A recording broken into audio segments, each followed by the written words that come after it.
قد تجد مجموعات كبيرة من الناس يهتفون ويصيحون ليس لمشاهدة أحد مباريات الكرة لكن خروج ناصر الدسوقي من الحبس في الأسطورة. وقد تجد عبارة ثقة في الله نجاح، أو الصعايدة كلهم فايدة، أو اللي ما راحش الصعيد محتاج سوفت وير جديد كلافتة على أحد الميكروباصات أو أحد الجدران. هكذا نجح النجم محمد رمضان في العبور إلى قلوب جمهوره التي وجد في هذا النجم الأسمر ذي الوجه المألوف من يعبر عن أحلامهم وانكساراتهم أيضا.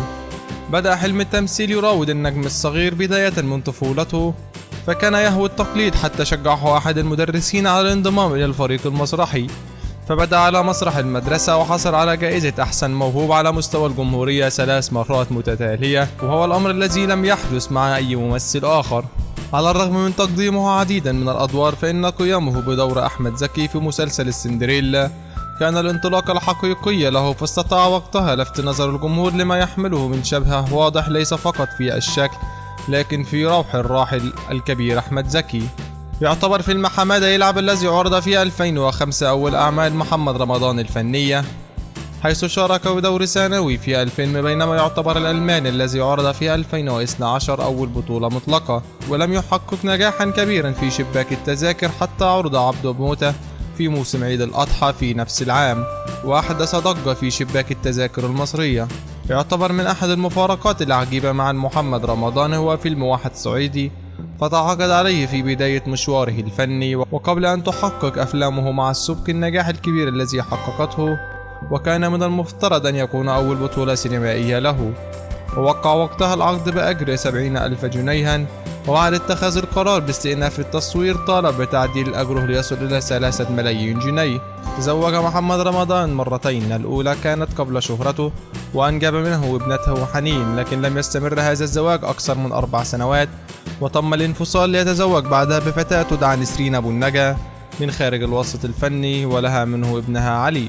كشفت نسرين خلال لقائها مع الإعلامي خير رمضان ببرنامج ممكن على فضائية CBC عن الكثير من شخصية محمد رمضان الذي لم يتعرف عليها الجمهور، مشيرة إلى أن حنانه أهم ما يميزه، حيث لا يتركها تنام وهي زعلانة نهائيا، وأن أهم عيب في زوجها كثرة انشغاله عنها بسبب عمله.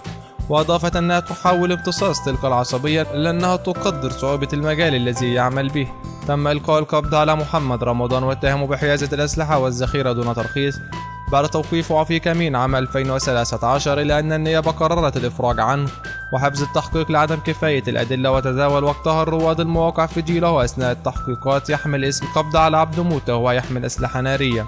خرج محمد رمضان ليوضح صحة ما حدث معه مع الإعلامية لميس الحديدي، مؤكدا أن كل ما حدث جاء نتيجة تعنت أحد ضباط الشرطة بالكمين معه نتيجة قيام بعض العساكر والضباط بطلب التقاط بعض الصور التذكارية معه، وما أغضب الضابط الذي وجه بعض الشتائم لكل من رمضان والعساكر. على غرار النجم الكبير أحمد السقا خاض الفنان محمد رمضان تجربة القيام بالمشاهد الخطرة بنفسه دون الاستعانة بدوبلير. أولهما كان في فيلم عبد موتة، وحيث قام بالقفز من أعلى كوبري عباس في النيل 4 مرات دون الاستعانة بدوبلير رغم عدم قدرته على السباحة ولم يكن هناك غواصين.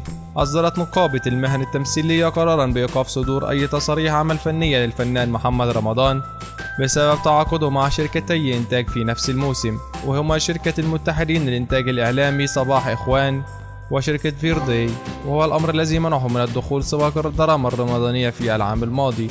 دخل محمد رمضان السباق الرمضاني بقوة عام 2014 من خلال مسلسل ابن حلال أو حبيشة كما يطلق الجمهور عليه بعد نجاح الذي حققه مسلسل. ويدخل هذا العام مسلسل الأسطورة الذي على الرغم من طرح عدد حلقات ليس بالكثيرة فإنه شهد نجاح كبيرا وردودا أفعالا إيجابية حوله.